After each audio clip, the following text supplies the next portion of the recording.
Tribuners, masalah air itu selalu jadi problem menahun di Kota Batam. Hampir setiap tahun masyarakat kita mengeluh, mengadu soal air tidak keluar, air tidak sampai ke tempat kami. Bahkan kami sama sekali tidak menikmati air bersih. Nah, pertanyaannya, kita punya pemerintah daerah, kita punya lembaga legislatif yang seharusnya bekerja untuk masyarakat, memperjuangkan aspirasi masyarakat dari tahun ke tahun, tetapi masalah itu masih tetap ada. Nah, apa sebetulnya masalah air ini dalam kacamata caleg yang notabene-nya akan maju di lembaga legislatif ke depan? Mbak Susana sengaja saya undang saat ini karena Mbak Susana termasuk satu caleg yang dapilnya masuk dalam stress area versi pengelola air di Kota Batam. Stress area adalah daerah di mana warganya hanya menikmati air dalam sehari itu ya 4 jam itu minimal, maksimal 4 jam. Syukur-syukur lebih dari itu, tapi sangat jarang gitu Mbak. Makanya Mbak Susana dari Sagulung, satu dari 23 stress area yang ada di Batam, maka saya sengaja undang ke sini. Oke, Mbak, terima kasih. Dalam upaya untuk sosialisasi diri ketika turun ke lapangan, Mbak sendiri sempat nggak mendengar keluhan warga terkait masalah air bersih ini? Ya, itu jadi salah satu topik topik yang dibahas. Walaupun nggak seluruh kecamatan Sagulung itu terdampak krisis air, tapi untuk tempat-tempat yang saya datangi, warga-warga yang saya temui itu sebagian besar mengeluh soal air ini.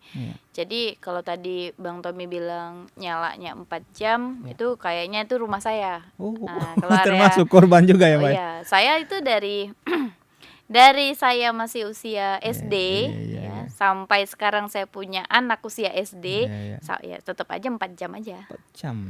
Ya. Itu cuma karena sudah udah terbiasa gitu ya. Jadi kita memang bikin penampungan di atas gitu. Kita dak di atas, kita bikin penampungan itu ya kalau untuk mandi, nyuci ya tercover lah. Tapi kalau ada satu hari yang itu nggak nyala sama sekali, ya nggak cukup juga. Gitu. Tapi kalau masih konsisten nyala setiap hari tapi cuma 4 jam, ya mencukupi untuk kebutuhan di rumah saya karena ada tampungan tadi kan. Gitu. Kayak drum-drum juga biar cukup. Mbak, kalau 4 jam tuh saklek untuk misalnya rutenya itu jadwalnya jam 4 sampai jam 8 pagi aja atau dia berpindah-pindah? Konsisten malam. Jam 11 malam sampai jam 2 jam 3 pagi. Jadi malam. Nah, jadi rumah saya itu kan kebetulan 2 lantai. Jadi air tampungan saya tadi di tangki yang di atas rumah tadi itu hanya bisa ngalir ke lantai 1 aja, ke lantai 1 di rumah saya yang kamar mandi kan ke kamar mandi, ke pokoknya tempat cuci piring. Tapi yang di lantai 2 rumah saya, kamar mandinya itu dia nggak ngalir. Enggak, karena mungkin kurang tinggi gitu karena sama tingginya dengan yang rumah saya yang di lantai 2 gitu kan.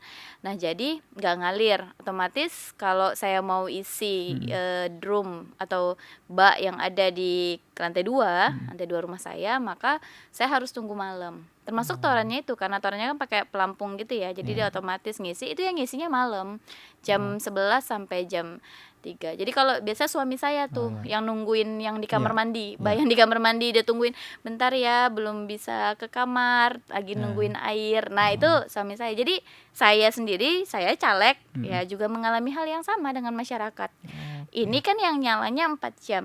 Masalahnya di Sagulung itu ada di beberapa lokasi itu yang nggak nyala sama sekali. Ada, Mbak ya? Ada. Kayak di warga kita itu di blok Kafling Sagulung Baru, itu 5 bulan. Sudah 5 bulan tidak nyala sama sekali.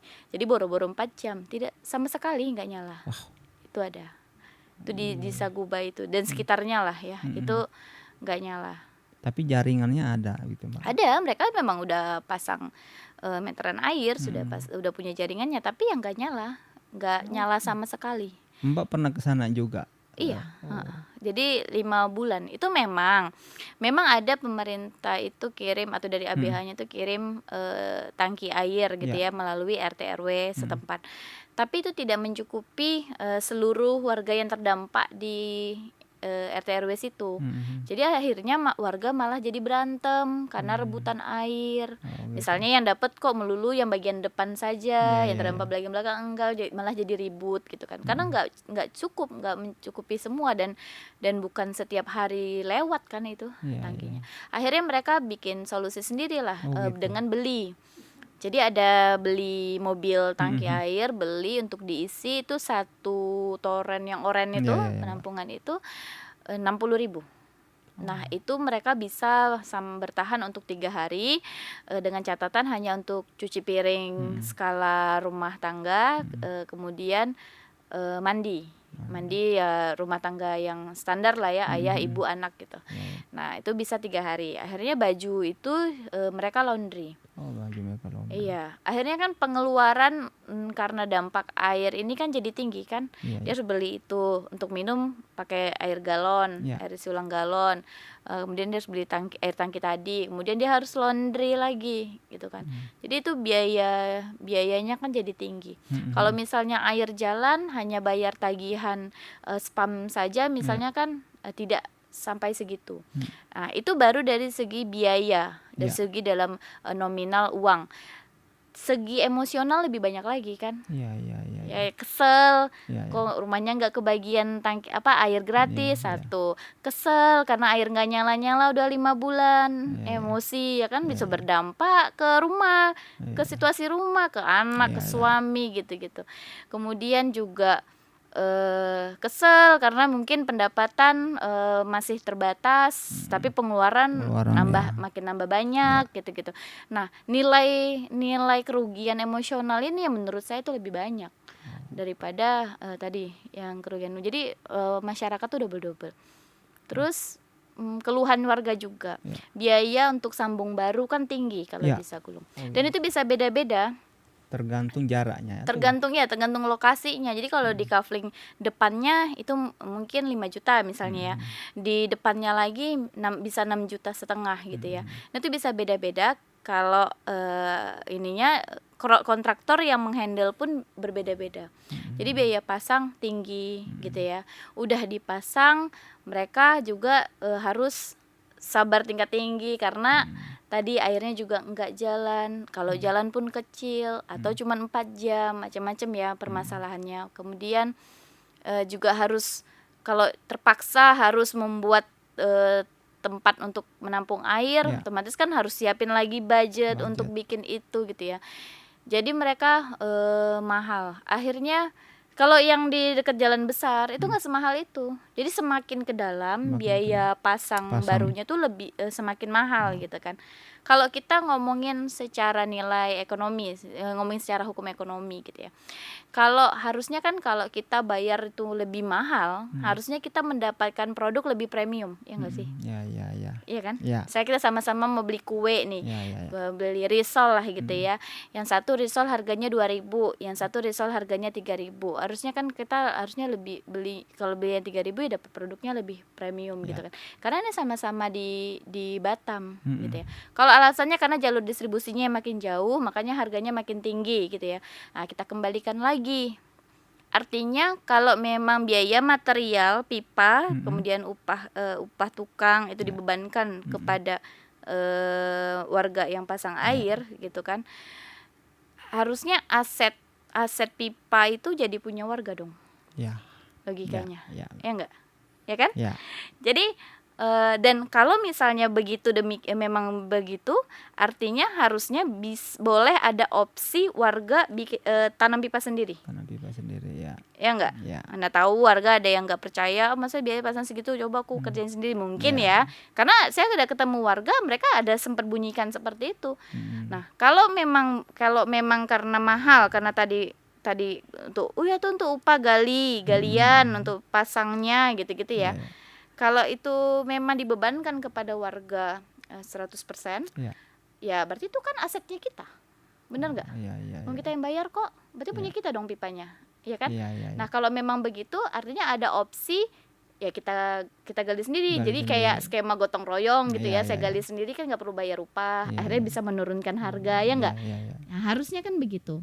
Makanya saya juga belum terlalu paham nih mekanisme hitungannya. Kalau gagasan dari saya, harusnya ada yang namanya standar harga. Standar harga ya. Iya, jadi mau jauh, mau dekat, mau rumahnya di mana, ya standar harga pemasangan sambungan baru untuk air spam Batam sekian. Ya enggak? Sekian juta, anggap 3 juta misalnya gitu ya. Jadi mau jauh, mau kenapa? Karena kan warga punya hak yang sama, berhak untuk mendapatkan kualitas yang kualitas air yang sama, jumlah yang sama, ya enggak? Tinggal nanti siapa pakai lebih banyak ya dia bayar lebih mahal, ya kan? Jadi harusnya pada saat sambungan baru itu juga ada standar harganya, berapa jauh dekat, ya enggak? Tarifnya itu kan harus sama harusnya. Gitu, karena kualitasnya yang kita dapatnya sama gitu ya. Ini enggak, udahlah kita bayarnya lebih mahal, dapat airnya lebih sedikit. Karena enggak nyala kan, artinya lebih sedikit, kan enggak adil kan. Bukan berarti kami dapat sedikit karena kami enggak mampu bayar tarif air bulanan. Jadi kami dapatnya sedikit biar enggak mahal bayarnya. Kan enggak gitu.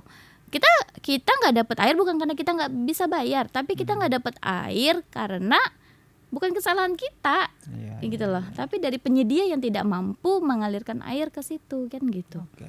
Pak, pertanyaan yang kira-kira ya cukup penting juga. Ketika Mbak turun ke lapangan itu bertemu masyarakat, mereka lebih memilih daripada nggak dapat air sama sekali, atau masih lebih baik membayar mahal gitu, menurut pengakuan mereka, Mbak? Membayar mahal ini kan juga harus jelas juga kan, mahalnya ini kenapa dan seperti apa gitu ya. Jadi kalau kita bilang, jadi masyarakat siap untuk membayar kalau memang itu nilainya memang diharuskan segitu. Jadi bukan siap bayar mahal kemudian nanti spam bilang ya udah kamu bayar sekian nanti air pasti lancar. Jadi seolah-olah jadi mesinnya harus kita yang beli, enggak begitu ya. Karena itu kan tanggung jawab pemerintah. Penyediaan air ini kan diatur di dalam Undang-Undang Dasar kita kan, bahwa kita berhak atas itu dan pemerintah harus memperhatikan sebesar-besar kepentingan masyarakat soal air kan gitu. Jadi itu harus tanggung jawab pemerintah. Jadi yang misalnya pemerintah patok harga untuk biaya pasang standar harganya adalah 3 juta. Ya masyarakat mau bayar. Karena memang sudah standar harganya seperti itu gitu loh. Jadi harus ada rasa keadilan di situ. Kalau memang itu adil untuk kita, ya kita bayar kan gitu. Masyarakat itu misalnya pun memang orang susah, dia akan berjuang untuk bisa bayar gitu loh. Karena itu sudah standarnya, sudah patokannya segitu gitu loh. Jadi dan rata-rata ya jaringannya mereka sudah pasang. Udah pasang tapi ada yang nggak jalan, nah gitu loh. Iya. Baik Mbak Susana.